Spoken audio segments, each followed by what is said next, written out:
If I were to die today, I don't think I'd be particularly glad about where my life ended up. I'll be on my deathbed and my life would flash before my eyes, and the only thing I would think is, damn, this movie kinda sucks. At first, I thought I wasn't powerful enough, that I needed to have money, attention, strength, and wealth in order to take control and have a happy life. But that wasn't it. Then I thought I was depressed. I thought that my life sucked because I was sad and I just needed to face every day with a positive attitude. But that wasn't it either. Then I realized what the truth of the matter was. There was nothing wrong with me. I was just frustrated. And it's not just me. Scroll on YouTube for a couple moments and you'll see tons of videos of people talking about how the world is fucked up and we're all screwed. But this video is going to be a little different. I'm not going to talk about all the different problems Gen Z is facing. I want to talk about the emotional impact, the effects that a hopeless future has on us, how we feel about it, and how those frustrations impact our lives.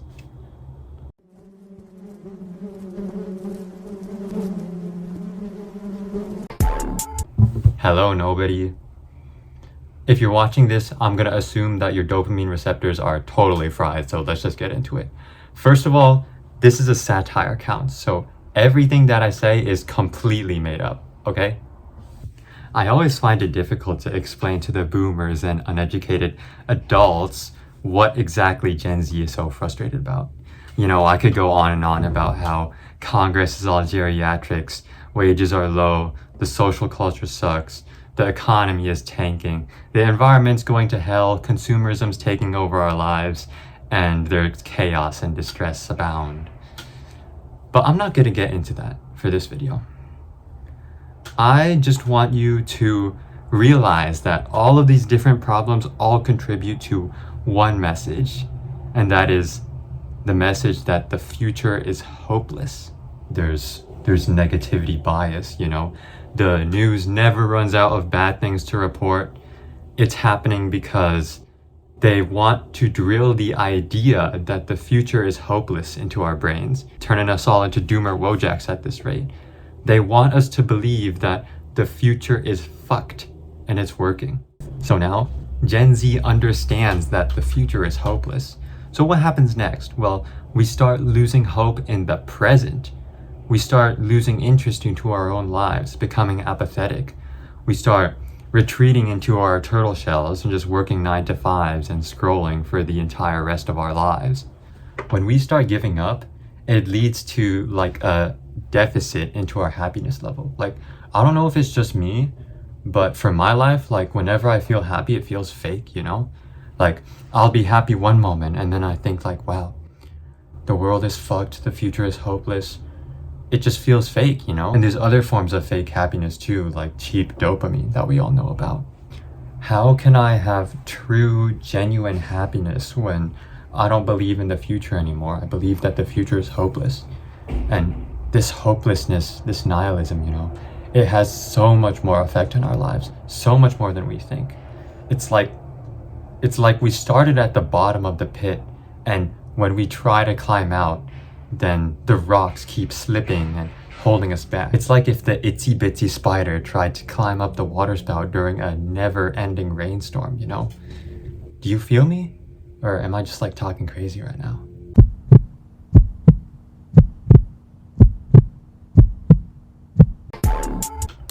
I have no friends, you have no friends, we have no friends, and I know that you don't have any friends because if you actually went outside and touched grass, then you wouldn't be watching this video right now. I don't know if it's just me, like, tell me if you guys relate to this, but nowadays I feel like making friends is a lot like gambling, you know? For me, as a Gen Z teenager with no friends, it feels like nowadays everybody's just holding each other at an arm's length, you know? And this isn't like a lack of social skills thing.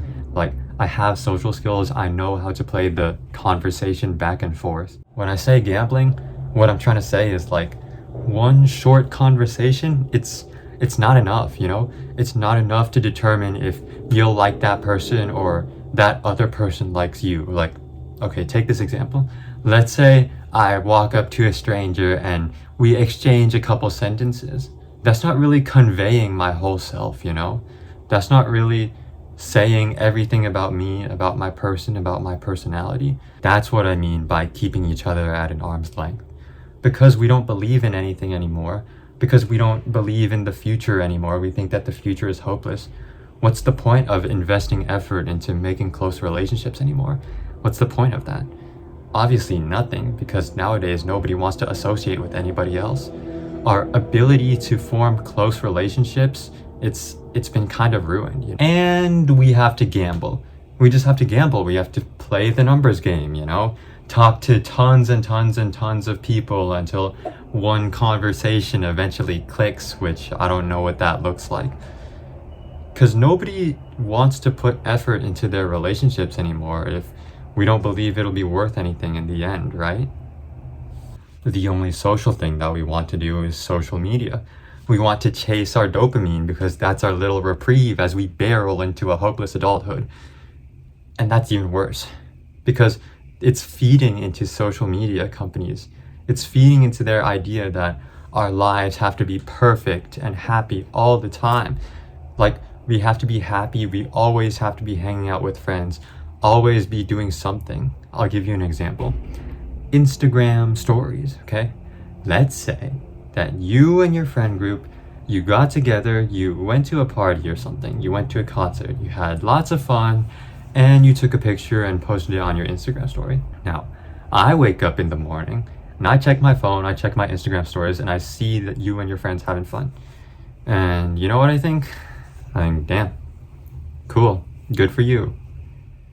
Guess I'll go kill myself. Like what the fuck? Like, why do I feel like that, you know? It's obviously not your fault, you know? Like, there's nothing wrong with you just having fun and posting about it on Instagram. But why do I feel like that, you know? It's the social media company's fault. They somehow twisted the message of you having fun into a haha, my life is better than yours moment. When you post your happiness onto Instagram, the message somehow becomes warped into, haha, your life sucks. All to feed the algorithm. All to show you more ads and get more money. Which is what we're going to be talking about next. This shit ridiculous. Let's just move on.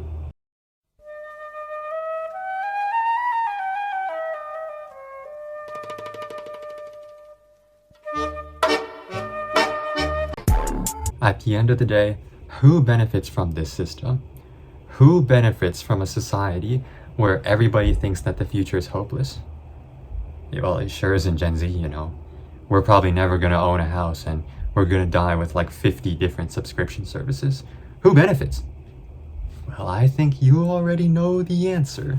See, the billionaire, cajillionaire elites, the ones that own Noir Igneous and Paladin, if you know what I mean. They're the ones who benefit from a society where Gen Z thinks that the future is hopeless. Because they don't want us to think for ourselves, you know? They're scared. They want to keep us complacent, working our 9-to-5 jobs, trapped in our little cages. They've sold us on the idea that the future is hopeless so that the message trickles down and we stop believing in anything. It's nihilism, you know? We don't want to do anything anymore because we don't believe in anything anymore. We don't even believe in tomorrow. We'll never buy a house. We don't want to start families. We'll never have any freedom, whatever. Point is, it's working. They've manufactured such a mess in society that we don't want to associate with life itself anymore, you know? We're powerless to rise against them and start invoking change. They've crippled Gen Z with culture wars and money wars and power wars and whatnot. And now we're all growing up unhappy.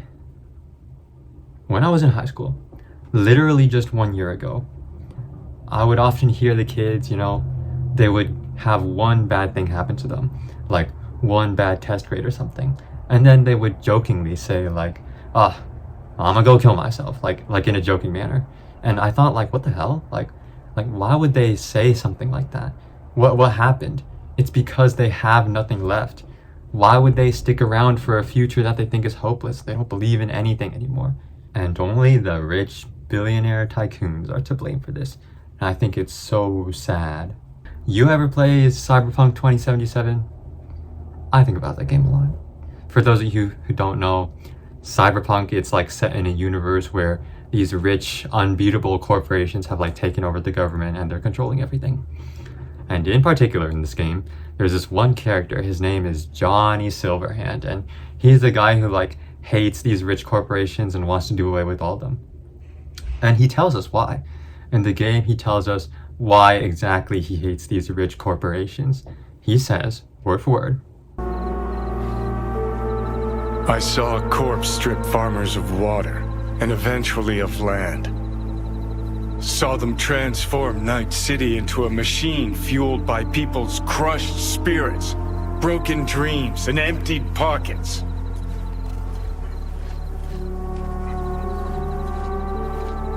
Corps have long controlled our lives, taken lots, and now they're after our souls. I think about that last line a lot. I don't think it's a stretch anymore to say that the rich elite want our souls now. Like the Grim Reaper. You know why the Grim Reaper has a scythe? It's because he's harvesting souls, just like the scythe cuts grass. And that's exactly what's happening to Gen Z right now, you know? The corporations are trapping us into our soulless jobs, working 9 to 5s. They're choking us out of all freedom and self-expression and forcing us into just daily wage slaving. No wonder why people were so giddy when that guy Luigi murked Brian Thompson. They were so happy to have somebody who stood on their side and fought the system with them. It's what I call Luigi fever. And we, yes, you and me, we are all wrapped up in Luigi fever. We all want to fight the system, okay? He's innocent, by the way. Hashtag free Luigi. Emotional damage. Wrap up this video with a short little segment. Obviously, when we believe that the future is hopeless, there's gonna be lots of emotional damage. When going around talking to Gen Z people my age, I feel that, you know? I feel like everybody is just in silent defeat, a passive acceptance. I can go up to a guy in class and talk to him about working a 9 to 5 for the rest of his life and never doing the things he wants to do. And he's just gonna reply with like a, "It is what it is" type statement. That's just silent defeat. That's passive acceptance. We just silently, passively accept that the future is hopeless and we're never gonna have personal freedom. It is what it is. No. No wonder why the Gen Z teenager slip and slide rate is skyrocketing. It's because we believe that the future is hopeless, so we just give up. We just stop caring. And it impacts us personally too. We start feeling empty, becoming apathetic towards everything in our life. We lost interest in our hobbies, gave up on our passions. The stuff that makes us happy doesn't make us happy anymore. The anxiety and the depression and the loneliness starts to creep in. And I feel that personally. That emptiness, that coldness keeps hitting me like waves crashing up against the shore. And I'm sick of it. I'm sick of feeling like the future is hopeless. I want to believe again. I want to breathe color into my dull life and start enjoying things again. But until Gen Z fixes all the problems that we have, then it's not gonna happen. Because you know what the worst part is? The worst part is there is hope. That's the truth. There is hope. There is a brighter future ahead. Because you know what the future is? The future is just time. Nobody knows what's going to happen. Okay? So there is a brighter future, you know? It's just the people in power who want you to think that the future is hopeless. If you're watching this video, I'm going to assume that you're Gen Z, or maybe you're Gen A because I was born at the tail end of Gen Z. I just want you to know that there is hope, there is a brighter future, but you, yes you have to go out there and seize it. Otherwise, we're all going to be trapped, you know? Everybody's going to assume that somebody else is going to do it. And before you say anything, I'm trying. So next time a boomer or some uneducated fool tells you to just cheer up or it's not that bad, I want you to know that you're not crazy. You're not feeling hopeless. It's just that you are frustrated. You're not crazy. for wanting to be a part of that system. It's not craziness, it's hope. Hope that you and the people that you care about can have a brighter future. Thanks for watching. I'm a small channel, so if you subbed, it would literally mean the world. Like, comment, share, whatever. All that good stuff. I will see you all next week. Bye bye.